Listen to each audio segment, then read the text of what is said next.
এবারও বাজেটের 2,56,000 কোটি টাকা ঘাটতি মেটানো হবে ব্যাংক ঋণে। গতবারের চেয়ে বরাদ্দ কম বিদ্যুৎ জ্বালানি খাতে। বড় অঙ্কের ভর্তুকি থাকলেও বেরিয়ে আসতে চায় সরকার। এবং বিশ্বকাপে শ্রীলঙ্কার বিপক্ষে ম্যাচের আগের দিনেও অনুশীলন বিমুখ টাইগাররা। হেড কোচ সহ অধিকাংশের হোটেল বিলাস। সমর্থনে ডালাসে আসছেন প্রবাসীরা।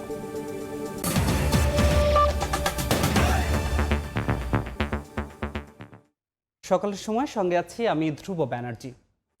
ঐতিহাসিক 6 দফা দিবস আজ। 1966 সালের এই দিনে বাঙালি জাতির মুক্তির সনদ 6 দফার পক্ষে তীব্র গণ আন্দোলনের সূচনা হয়। দিবসটি উপলক্ষে ধানমন্ডিতে জাতির পিতার প্রতিকৃতিতে শ্রদ্ধা নিবেদন করেছেন প্রধানমন্ত্রী ও আওয়ামী লীগ সভাপতি শেখ হাসিনা। প্রথমে প্রধানমন্ত্রী হিসেবে এবং পরে আওয়ামী লীগ সভাপতি হিসেবে দলের শীর্ষ নেতাদের নিয়ে দলের পক্ষে শ্রদ্ধা জানান তিনি। পরে আওয়ামী লীগের সহযোগী সংগঠনের নেতাকর্মীরা বঙ্গবন্ধুর প্রতিকৃতিতে শ্রদ্ধা জানান। শ্রদ্ধা নিবেদনের পর আওয়ামী লীগ সাধারণ সম্পাদক ওবায়দুল কাদের বলেন, 75-এর খুনিরা বঙ্গবন্ধুর পাশাপাশি এসব দিবস এবং ইতিহাসকেও হত্যা করতে চেয়েছিল। তিনি বলেন, ইতিহাসের বাঁক বদলের মাহেন্দ্রগঞ্জ ছিল এই 7 জুন।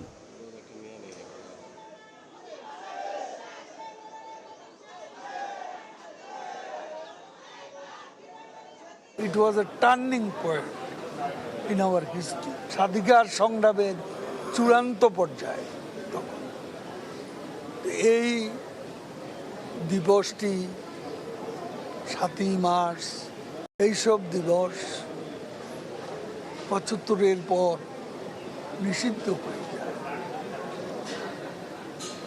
যারা নিষিদ্ধ করে দেয় তারা খুনের সঙ্গে 75-এর তারা জড়িত। তারা বঙ্গবন্ধুকে হত্যা করেনি, তারা হত্যা করতে চেয়েছিল আমাদের মুক্তিযুদ্ধের মূল্যবোধকে, আমাদের স্বাধীনতার আদর্শকে। বিনিয়োগে স্থবিরতা, বেসরকারি খাতে ঋণ দেওয়ার ঝুঁকিকে পুঁজি করে ব্যাংকসহ আর্থিক প্রতিষ্ঠান থেকে বড় অঙ্কের ঋণ নেয় সরকার।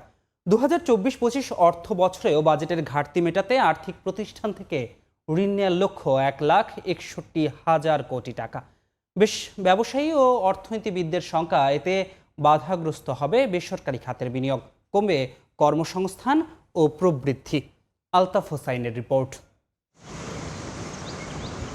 প্রতি বছরই বাড়ছে বাজেটের আকার। চাহিদা অনুযায়ী রাজস্ব আদায়ে ব্যর্থ হওয়ায় ঘাটতি বাজেট মেটাতে হয় ব্যাংক সহ অভ্যন্তরীণ ও বিদেশি ঋণ থেকে। এবারের বাজেটেও 2,56,000 কোটি টাকা ঘাটতির বেশিরভাগই নেওয়া হবে ব্যাংক ও আর্থিক প্রতিষ্ঠান থেকে। বৃহস্পতিবার প্রায় 8 লাখ কোটি টাকার প্রস্তাবিত বাজেট জাতীয় সংসদে উত্থাপন করেন অর্থমন্ত্রী আবুল হাসান মাহমুদ আলী। সরকারের আর্থিক প্রস্তাবাবলী কার্যকরকরণ। গেল 5 বছরের তথ্য বলছে 2019-20 থেকে 2023-24 অর্থ বছর পর্যন্ত প্রায় 3 গুণ বেড়েছে ব্যাংক খাত থেকে নেয়া ঋণের পরিমাণ।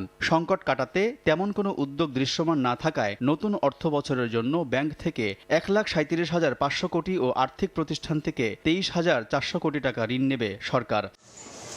ব্যাংক ঋণের সুদহার বাজার ভিত্তিক করায় এমনিতেই বিপাকে শিল্প উদ্যোক্তারা। এমন পরিস্থিতিতে সরকারের ব্যাংক নির্ভরতায় ব্যবসা বাণিজ্য সম্প্রসারণে চ্যালেঞ্জ বাড়বে বলে মনে করেন ব্যবসায়ীরা। বেসরকারি খাতে চলতি ঋণের প্রবাহ যদি না বাড়ার সুযোগ থাকে, তখন এটা ব্যবসা বাণিজ্যের জন্য একটা বড় ধরনের ক্ষতির সম্ভাবনা ক্রিয়েট করবে। সুদের হার বাড়লে আপনার ইকোনমিক গ্রোথ রেট কমতে বাধ্য, প্রোডাকশন খরচ বেড়ে যায়, ইনফ্লেশনের উপরেও একটা বড় ধরনের চাপ পড়ে।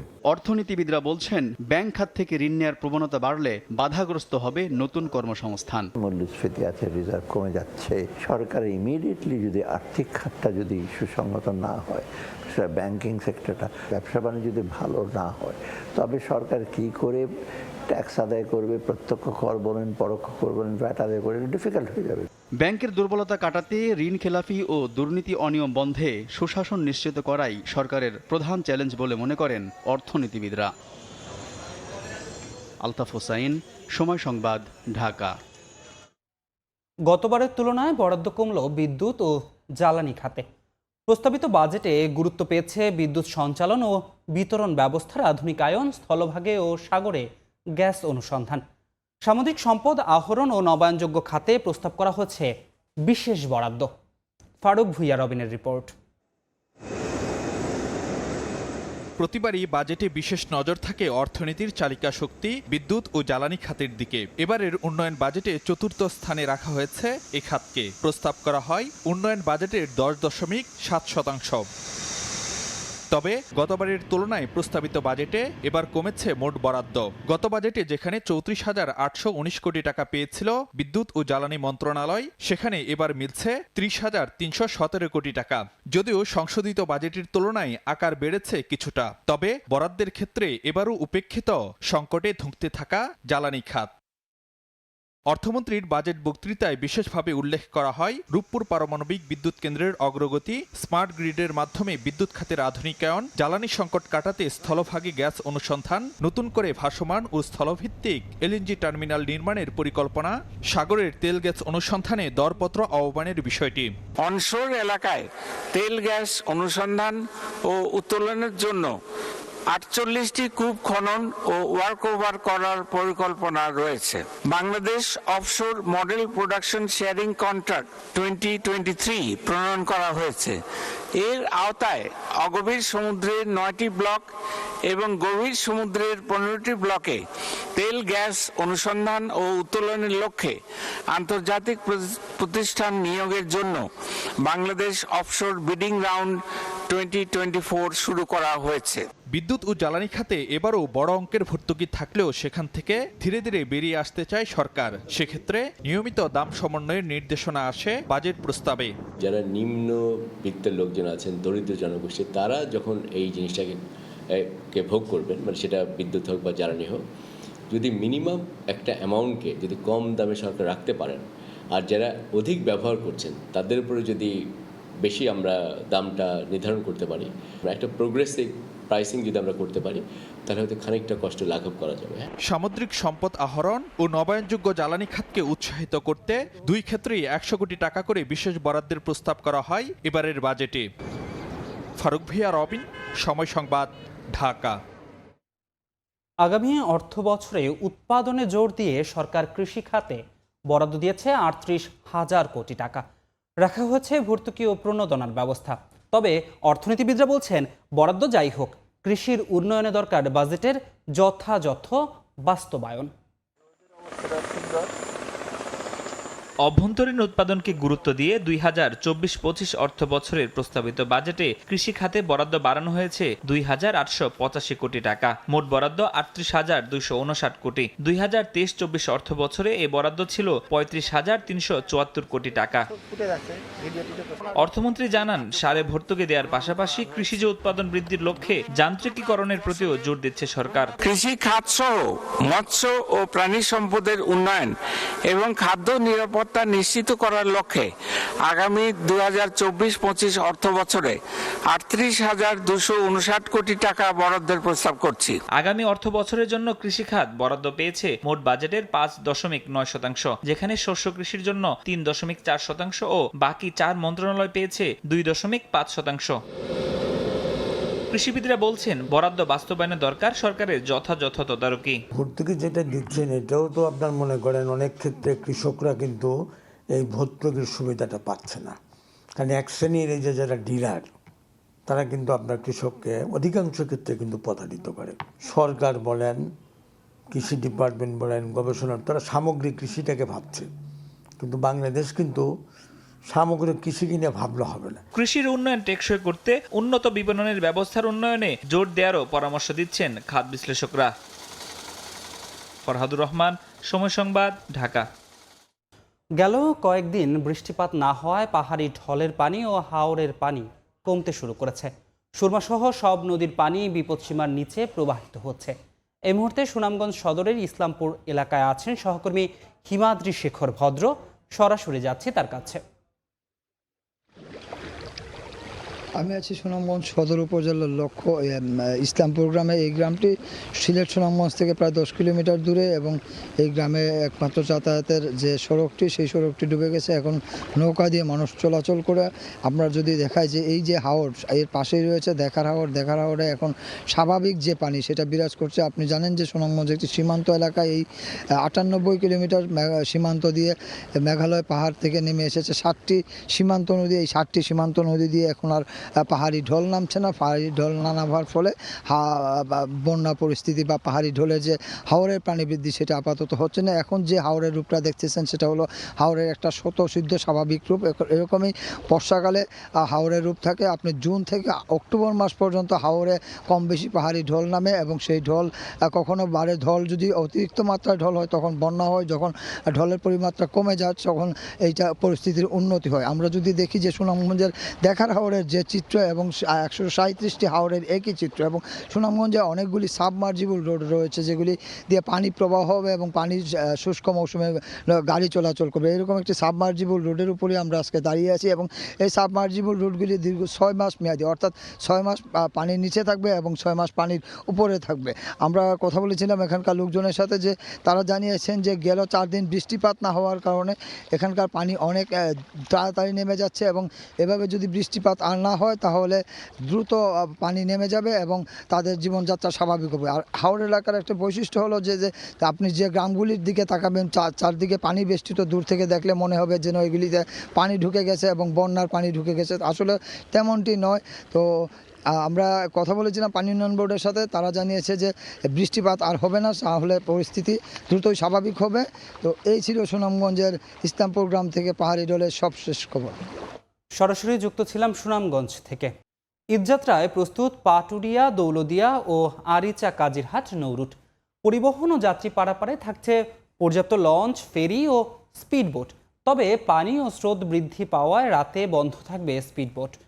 ঈদুল আজহায় কোরবানির পশু পরিবহন হওয়ায় বাড়ানো হয়েছে নিরাপত্তা ব্যবস্থাও। মোহাম্মদ ইউসুফ আলীর রিপোর্ট।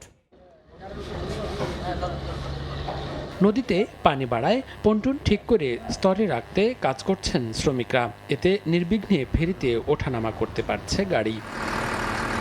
ঈদযাত্রা উপলক্ষে পাটুরিয়া, দৌলতদিয়া ও আরিচা কাজিরহাট নৌরুটে শেষ করা হয়েছে সব ধরনের প্রস্তুতি। পরিবহন ও যাত্রী পারাপারে থাকছে পর্যাপ্ত লঞ্চ, ফেরি ও স্পিডবোট। নদীতে পানি ও স্রোত বৃদ্ধি পাওয়ায় রাতে বন্ধ থাকবে স্পিডবোট চলাচল। তবে কাজিরহাটে ঘাট সংখ্যা না বাড়ানো এবং ঝড় বৃষ্টিতে পারাপার বিঘ্নিত হতে পারে বলে আশঙ্কা সংশ্লিষ্টদের। বিগত ঈদগুলোতে আমরা যেভাবে সাফল্যের সাথে আমরা কাজ করতে সক্ষম হয়েছি, এবারও ইনশাল্লাহ আমরা সেটা অব্যাহত রাখার চেষ্টা করব, ইনশাল্লাহ ধরে রাখতে সক্ষম হব। ওভারলোডিং যাতে না হয় আমরা আইনশৃঙ্খলা বাহিনীকে সতর্ক থাকার জন্য নির্দেশ প্রদান করেছি।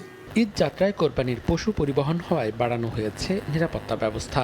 নৌ দুর্ঘটনা সংঘটিত হওয়ার ক্ষেত্রে যে সার্বিক নিরাপত্তা ব্যবস্থাপনা করার জন্য মোট 14 দিনে আমাদের টহল টিম প্লাস ইনস্ট্যান্ট 24 ঘন্টা এখানে আমাদের টিম একটা নিয়োজিত থাকে, যাতে সবাই নিরাপদে যেতে পারে, গরু নিয়েও যেতে পারে এবং গরু বিক্রি করে তারা যাতে নিরাপদে বাড়িতে টাকা নিয়ে যেতে পারে, সেই ধরনের ব্যবস্থা থাকবে।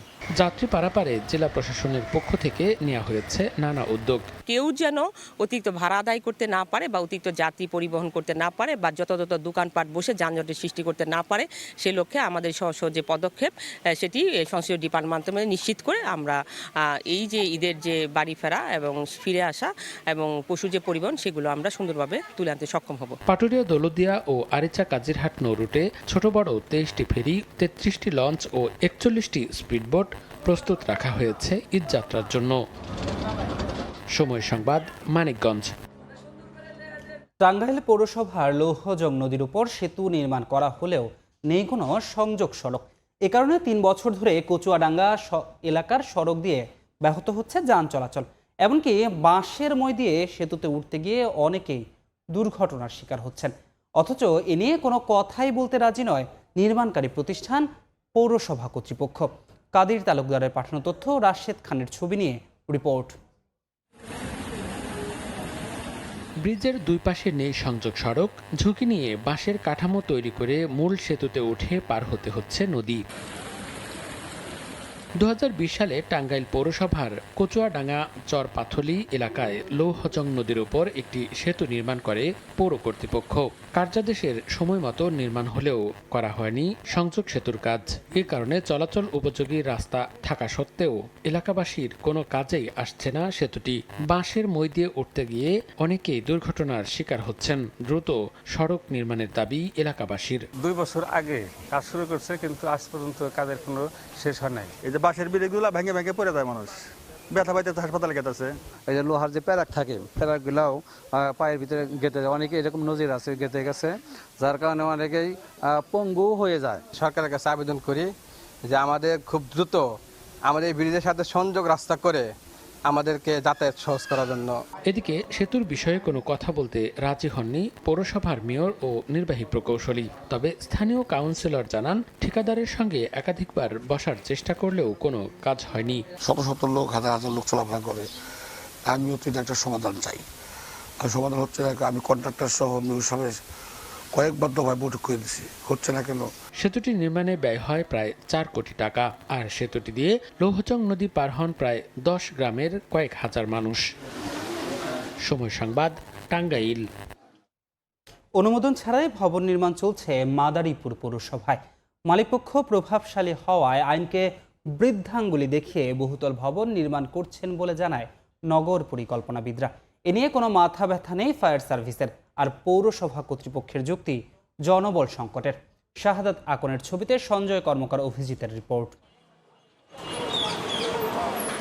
মাদারীপুর শহরের প্রাণকেন্দ্র ও বাণিজ্যিক নগরী পুরান বাজার। প্রধান সড়কের পাশেই গড়ে উঠেছে হাজী আব্দুর রাজ্জাক সুপার মার্কেট নামে 5 তলা ভবন। অভিযোগ আছে অনুমতি ছাড়াই ভবনটি নির্মাণ করা হয়েছে।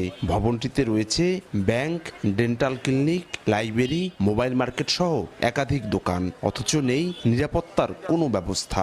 এদিকে পাশের মুচিবাড়ি মোড় এলাকায় সম্প্রতি একইভাবে গড়ে উঠেছে গোলাম নবীর মালিকানাধীন 5 তলা ভবন। স্থানীয় সরকার বিভাগের অবকাঠামো আইনকে বৃদ্ধাঙ্গুলি দেখিয়ে বহুতল ভবন নির্মাণ করছেন বলেও অভিযোগ রয়েছে। শুধু এই দুটি ভবনই নয়, শহরের বিভিন্ন স্থানে এভাবেই শত শত ভবন নির্মাণ করা হয়েছে। নগর পরিকল্পনাবিদদের মতে ভবন মালিকরা প্রভাবশালী হওয়ায় আইন মানছেন না। যাদের ক্ষমতা আছে তারা মনে করে হয়তো পরবর্তীতে এই বিষয়গুলো আমরা আমাদের মতো ম্যানেজ করে নেব, কিন্তু এই বিষয়গুলো আসলে হয়ে ওঠে না। এর ফলে হয় কি, অননুমোদিত ভবনগুলো অননুমোদিতভাবেই থেকে যায় এবং এই শহরের ইউটিলিটি সার্ভিস এবং অন্যান্য জননিরাপত্তার ক্ষেত্রে এগুলো হুমকি তৈরি করে থাকে। আর চোখের সামনেই এভাবে একাধিক ভবন নির্মাণ হলেও খোরা যুক্তিতেই আটকে আছে ফায়ার সার্ভিস। তারা 15 তলা ফাউন্ডেশন দিয়ে তারা 1 তলা 2 তলা বা 5 তলা পর্যন্ত সীমাবদ্ধ রেখেছে। যেহেতু আমাদের আইনে আছে 6 তলার উপর হলে বহুতল ভবন আমরা একসঙ্গে যেতে পারি, কিন্তু আমরা বুঝতে পারছি না এটা কি বহুতল ভবন হবে কিনা। তবে ফাইলিং দেখে বোঝা যাচ্ছে এটা বহুতল ভবন হবে। এত কিছুর পরেও যেন অসহায় পৌর কর্তৃপক্ষ। জনবল সংকট থাকায় পরিস্থিতি নিয়ন্ত্রণের বাইরে চলে গেছে বলে দাবি তাদের। আমাদের জনবল সংকটের কারণে আমরা সেই ভবনগুলো যথার্থ নিয়ন্ত্রণের মধ্যে রেখে রাখতে পারছি না। মাদারীপুর পৌরসভার 1,53,000 জনসংখ্যার বিপরীতে প্রায় 16,000 হোল্ডিং নম্বর রয়েছে। এর মধ্যে পাকা ভবনের সংখ্যা 7,284টি। তবে এ নিয়ে ক্যামেরার সামনে কথা বলতে রাজি হননি কোনো ভবন মালিক। বিশেষজ্ঞরা বলছেন, অনুমতি ছাড়া যত্রতত্র এমন ভবন নির্মাণ বাড়াচ্ছে ঝুঁকি, অন্যদিকে সৌন্দর্য হারাচ্ছে শহরের। এখনই এটি বন্ধ করা না গেলে আগামীতে চরম মূল্য দিতে হতে পারে পৌরবাসীকে। সঞ্জয় কর্মকার, অভিজিৎ, সময় সংবাদ, মাদারীপুর। সৌদি আরবে পবিত্র জিলহজ মাসের চাঁদ দেখা গেছে। 15 জুন অনুষ্ঠিত হবে পবিত্র হজ, পরদিন 16 জুন পবিত্র ঈদ উল আজহা। বিস্তারিত জানাচ্ছেন আরিফুর রহমান। বৃহস্পতিবার সৌদি আরবের বিভিন্ন স্থানে জিলহজ মাসের চাঁদ দেখার জন্য ব্যাপক আয়োজন করা হয়। এদিন স্থানীয় সময় 7:26 দেশটির আকাশে পবিত্র জিলহজ মাসের চাঁদ দেখা গেছে বলে নিশ্চিত করে সৌদির সুপ্রিম কোর্ট।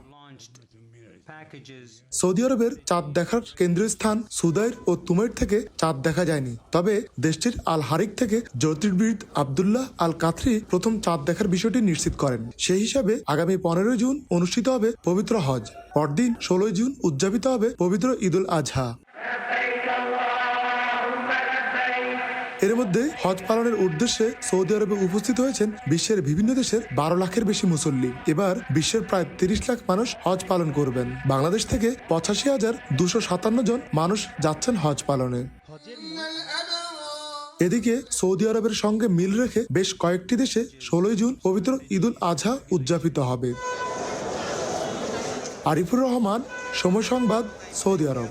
অভিবাসন নীতিতে আরও কঠোর হচ্ছে মালদ্বীপ। বিদেশি কর্মী নিয়োগে নীতিমালা পরিবর্তনের পাশাপাশি নিয়োগকর্তাদের জবাবদিহিতার আওতায় আনতে কাজ শুরু করেছে দেশটির সরকার।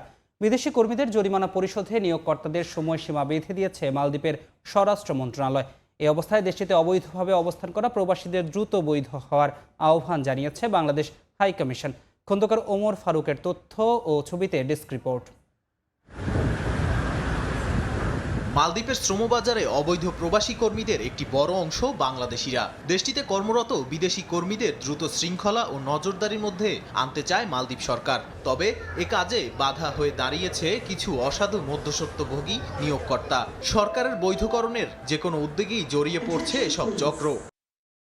বৃহস্পতিবার দেশটির স্বরাষ্ট্র মন্ত্রণালয় জানায় 10,619টি নিবন্ধিত নিয়োগকর্তার অধীনে 1,02,807 জন অভিবাসী কর্মীর জরিমানা এবং ফি বকেয়া রয়েছে, যা স্থানীয় মুদ্রায় 167 রুপিয়া। আগামী 18 মাসের মধ্যে দেশটিতে বিদেশি শ্রমিক নিয়োগকর্তাদের সমস্ত বকেয়া ফি এবং জরিমানা নিষ্পত্তি করতে সময়সীমা বেঁধে দিয়েছেন স্বরাষ্ট্র মন্ত্রণালয়। নির্ধারিত সময়ের মধ্যে জরিমানা পরিশোধে ব্যর্থ হলে নতুন শ্রমিক নিয়োগের পারমিট ইস্যু স্থগিত করা হবে। আমরা বাংলাদেশে কিছু অসাধু ব্যবসায়ী আছে যারা মোটা অঙ্কের টাকা নিয়ে কিছু মানুষদেরকে এনে রাস্তায় ছেড়ে দিয়েছে। তারা টেনশনে বিভিন্ন অপকর্মে লিপ্ত হয়ে আমাদের শ্রম বাজারটাকে ধ্বংস করে দিয়েছে। অসাধু কাজের সাথে লিপ্ত আছে, ওদের কারণেই মূলত ভিসাটা বন্ধ হয়ে গেছে। আমি এখানকার হাই কমিশনার স্যারের দৃষ্টি আকর্ষণ করব, আপনারা এই দিকগুলো দেখবেন, আর বাংলাদেশ সরকারের প্রতি দৃষ্টি আকর্ষণ করব যাতে মালদ্বীপের শ্রমবাজার আবারও খুলে দেওয়া হয়। আমাদের বাংলাদেশি কিছু অসাধু ব্যবসায়ী বলা যায়, এরা হলো লোকজন নিয়ে এসে যে পরিমাণ টাকা পয়সা এরা নিচ্ছে, তো আমাদের লোকজন নিয়ে আসার কথা বলে আজ থেকে 3 মাস 4 মাস আগে 4 লাখ, কেউ 5 লাখ, কেউ 10 লাখ টাকা পর্যন্ত দেওয়া আছে, কিন্তু দালালরা আসলে এরা কোঠাগুলো দিতে পারতেছে না। এ অবস্থায় এখনো যারা অবৈধভাবে মালদ্বীপে বসবাস করছেন তাদের দ্রুত বৈধ হওয়ার আহ্বান জানিয়েছে বাংলাদেশ মিশন। একটি বড় সংখ্যক আমাদের কর্মীরাই বৈধ হতে পেরেছেন, তবে এখনো কিছু সংখ্যক কর্মী তারা আনডকুমেন্টেড অবস্থায় রয়েছেন। তাদেরকে আমরা বিভিন্ন সময় অনুরোধ করে যাচ্ছি যাতে করে তারা বৈধ হন এবং বৈধ কোনো কোম্পানির অধীনে চাকরি করে। চলমান বৈধকরণ প্রক্রিয়ায় যে সকল অবৈধ অভিবাসী অংশ নেবেন না তাদের বিরুদ্ধে গ্রেপ্তার অভিযান অব্যাহত থাকবে এবং পাশাপাশি অনির্দিষ্টকালের জন্য বাংলাদেশ থেকে নতুন কর্মী নিয়োগ স্থগিত রাখা হবে বলেও জানান সংশ্লিষ্টরা। সময় সংবাদ, মালদ্বীপ। মূল ভেন্যুতে ব্যাটিং বোলিং না করেই বিশ্বকাপের প্রথম ম্যাচে মাঠে নামতে যাচ্ছে টাইগাররা।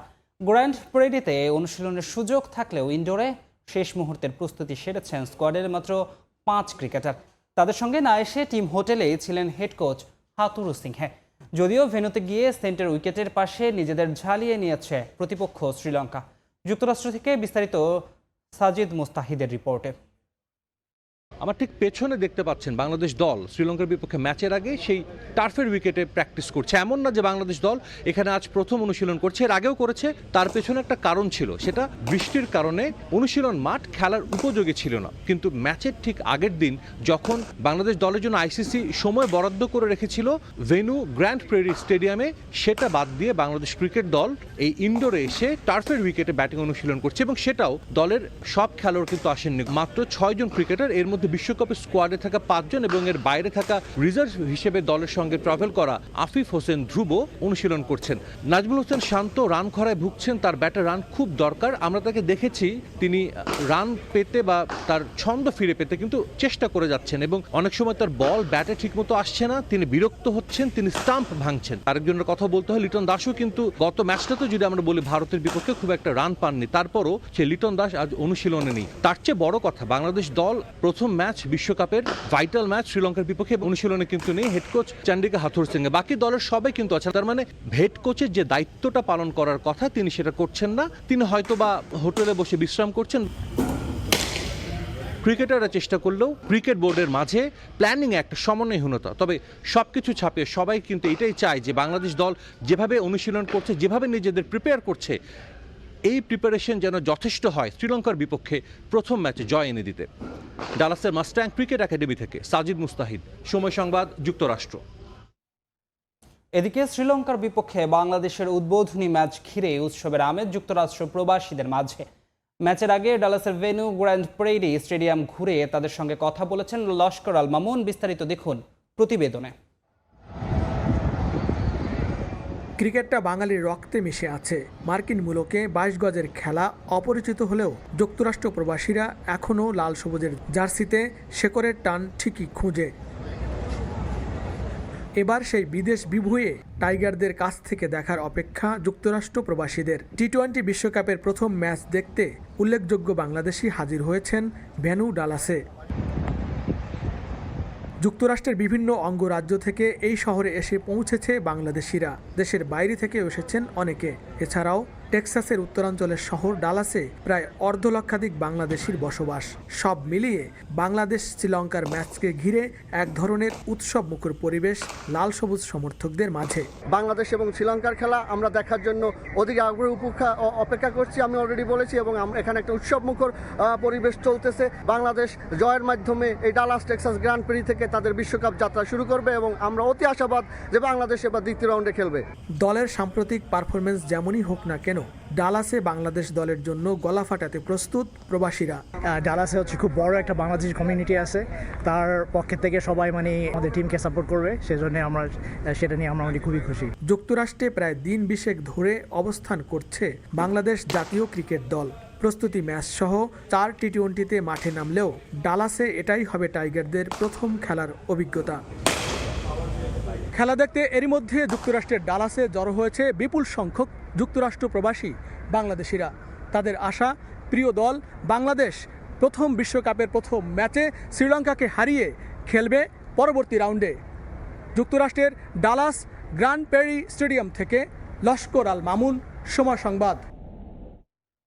শ্রীলঙ্কা নয়, টেক্সাসের স্লো অ্যান্ড লো উইকেটে মিরপুরের সঙ্গে সাদৃশ্য থাকায় বিশ্বকাপে নিজেদের প্রথম ম্যাচে বাড়তি সুবিধা পাবে বাংলাদেশি।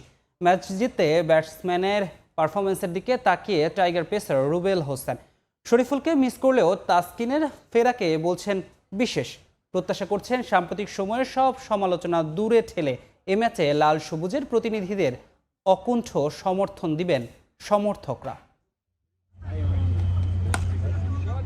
সপ্তাহ পেরুলো মাঠে গড়িয়েছে বিশ্বকাপ, তবে 22 গজে ক্রিকেটারদের পারফরমেন্স ছাপিয়ে আলোচনায় আয়োজক আমেরিকার উইকেট। রানের খেলা টি-20 কিন্তু মার্কিন মুলুকের রানেরই দেখা নাই। তবে বাংলাদেশের জন্য এতে নেতিবাচক যতটা ইতিবাচক বোধ হয় তার চাইতেও বেশি। টেক্সাসের স্লো অ্যান্ড লো ট্র্যাক যেন মিরপুরের জেরক্স কপি। এ ধরনের উইকেটে খেলে বরাবরই অভ্যস্ত টাইগাররা, তাই তো লঙ্কানদের বিপক্ষে প্রথম ম্যাচে এক্সট্রা অ্যাডভান্টেজ পাবে বাংলাদেশি। স্লো ট্র্যাকে তো বাংলাদেশ অবশ্যই ফ্যাসিলিটিস পাওয়া উচিত উইকেটের বিবেচনায়। দেন আমার কাছে মনে হয় যে আমরা উইকেটটা যত তাড়াতাড়ি অ্যাডজাস্ট করতে পারবো, পার্টিকুলারলি আমরা টিম ওয়াইজ যেন মিস্টেকটা কম করি এবং আমরা যেন আমাদের অ্যাবিলিটি অনুযায়ী ভালো পারফর্মটা যেন মাঠে শো করতে পারি। সাম্প্রতিক সময় টাইগারদের বোলিংটা ঠিকঠাক, ব্যাটিংয়ে যত গুপ্লেট জানিয়ে অন্য সবার মতো শঙ্কিত রুবেল হোসেনও। তার উপর নেই পেসার শরীফুল। তবে ইনজুরি কাটিয়ে মর্যাদার লড়াইয়ে তাসকিনের ফেরাকে তিনি বলছেন বিশেষ। এবারে বিশ্বকাপে আমাদের বোলিং সাইড নিয়ে আমি খুবই সন্তুষ্ট, কিন্তু আমাদের ব্যাটিং সাইডটা এবারে বিশ্বকাপে আমার কাছে মনে হচ্ছে, কারণ কিছু প্লেয়ার আছে যারা আমাদের টিমের ভাইটাল প্লেয়ার, তারা ফর্মে নাই। আসলে এটা আমাদের জন্য একটু খারাপই হয়েছে শরীফুলের ইনজুরি পড়াটা আর কি। আমি তো পার্সোনালি চাই যে তাসকিন ফুল ফিট হয়ে পুরো টুর্নামেন্ট শেষ করবে। এখন ওয়ার্ল্ড কাপ শুরু হচ্ছে, আমরা মেন্টালি তাদেরকে এই ধরনের প্রেশার ক্রিয়েট না করে আমরা তাদেরকে একটু সাপোর্ট করি। ঠিক আছে, ইনশাল্লাহ আমার মনে হয় যে ভালো কিছু হবে। টিম কম্বিনেশন নিয়ে রুবেলের পরামর্শ কমপক্ষে 3 পেসার খেলানোর। নিজের শেষ বিশ্বকাপ বলেই নয়, টুর্নামেন্টে ভালো করতে অলরাউন্ডার সাকিবের দিকে তাকিয়ে বাংলাদেশের হয়ে 159 আন্তর্জাতিক ম্যাচ খেলা রুবেল হোসেন। মাহবুব রিমন, সময় সংবাদ, ঢাকা। এ পর্যায়ে শীর্ষ সংবাদগুলো জানিয়ে দিচ্ছি আরেকবার। এবারও বাজেটের 2,56,000 কোটি টাকা ঘাটতি মেটানো হবে ব্যাংক ঋণে। গতবারের চেয়ে বরাদ্দ কম বিদ্যুৎ জ্বালানি খাতে। বড় অঙ্কের ভর্তুকি থাকলেও বেরিয়ে আসতে চায় সরকার।